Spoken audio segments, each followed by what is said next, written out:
সোমবার আচমকা স্টেট আয়ুর্বেদিক হাসপাতালে পরিদর্শন করলেন মুখ্যমন্ত্রী ডক্টর মানিক সাহা। সঙ্গে ছিলেন স্বাস্থ্য দপ্তরের সচিব কিরণ গিত্তে সহ দপ্তরের আধিকারিক। দিনের আচমকা পরিদর্শনে এই হাসপাতালটিকে আয়ুর্বেদিক মেডিকেল কলেজ করার পরিকল্পনা রয়েছে জানালেন মুখ্যমন্ত্রী। বর্তমানে যে জায়গায় স্টেট আয়ুর্বেদিক হাসপাতালটি রয়েছে সেটিকে প্রাথমিক অবস্থায় আয়ুর্বেদিক মেডিকেল কলেজে রূপান্তরিত করার পরিকল্পনা রয়েছে রাজ্য সরকারের।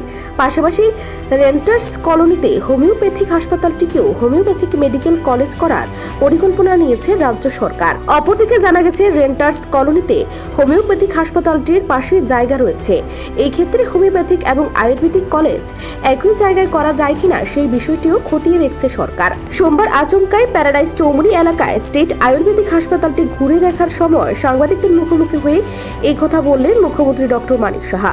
রেমালের প্রভাবে রাজ্য জুড়ে প্রাকৃতিক দুর্যোগ চলাকালীন সময়ে সোমবার হঠাৎ করে মাত্র 8 ঘন্টা সময় দিয়ে মুখ্যমন্ত্রী ডক্টর মানিক সাহা ত্রিপুরা স্টেট আয়ুর্বেদিক হাসপাতালটি পরিদর্শন করেছেন।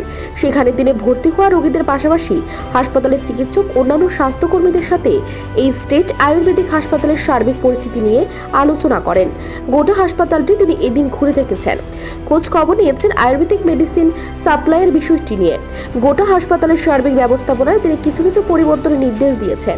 পরে সাংবাদিকদের মুখোমুখি হয়ে তিনি আরও জানান, বহু পুরনো এই হাসপাতালটি বর্তমানে অনেকটাই ভঙ্গুর, এর পরিবর্তন প্রয়োজন। এ নিয়ে রাজ্য সরকার চিন্তা ভাবনা করছে। এই হাসপাতালে মাত্র 50টি বেড রয়েছে। পরিকাঠামোগত পরিবর্তন করে এখানে বেডের সংখ্যা বাড়ানো যায় কিনা সেই বিষয়টি মাথায় রেখেছে রাজ্য সরকার। তবে রাজ্য সরকারের পরিকল্পনা রয়েছে এখানে সাময়িকভাবে একটি মেডিকেল কলেজ স্থাপন করার। এর জন্য প্রয়োজনীয় ব্যবস্থা নিতে মুখ্য সচিবকে উদ্যোগ নিতে বলা হয়েছে। পরবর্তী সময়ে রেন্টার্স কলোনি এলাকায় হোমিওপ্যাথিক ও আয়ুর্বেদিক মেডিকেল কলেজ একসাথে স্থাপন করা হবে সেই বিষয়ে চিন্তাভাবনা চলছে। মুখ্যমন্ত্রী এদিন বললেন, প্রত্যাশার চেয়ে অনেক বেশি রোগী আসছে স্টেট আয়ুর্বেদিক হাসপাতালে।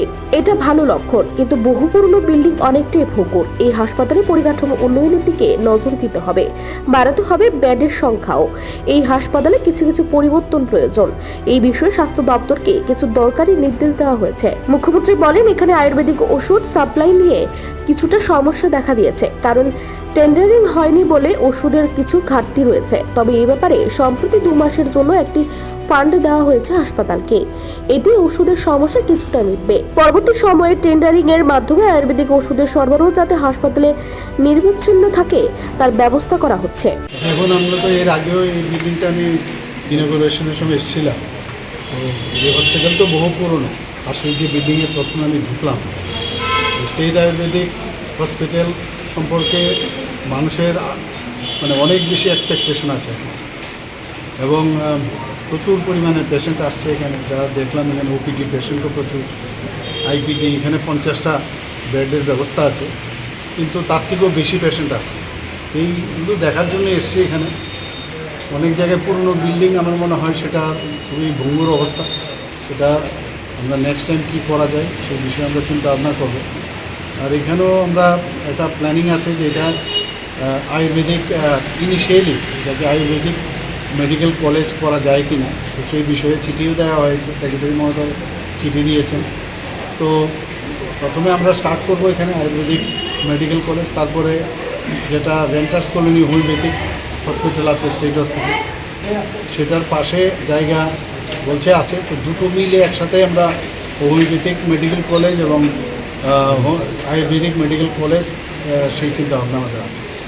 কিছু সমস্যা তো সব জায়গায় থাকে, তো সমস্যাগুলো যাতে তাড়াতাড়ি সমাধান করা যায় সেই বিষয়ে আমি ডিরেকশন দিয়েছি এবং আশা করি সেগুলো কাজে আসবে। যেহেতু মানুষ আয়ুর্বেদিক হসপিটালে আসছে, কিন্তু বেডের সংখ্যা কম, বেড বাড়ানোর চিন্তা আপনার কোনো সরকারের? সেই তো বললাম আমি যে এখানে যদি বিল্ডিংয়ের উপরে আরও যদি আমরা ওকে বাড়ানো যায়, দেখতে হবে যে বাড়ানো যায় কি না, তাহলে অটোমেটিক্যালি আয়ুর্বেদিক মেডিকেল কলেজ যেহেতু পাবো ইনিশিয়ালি, তাহলে বেডও বাড়াতে হবে।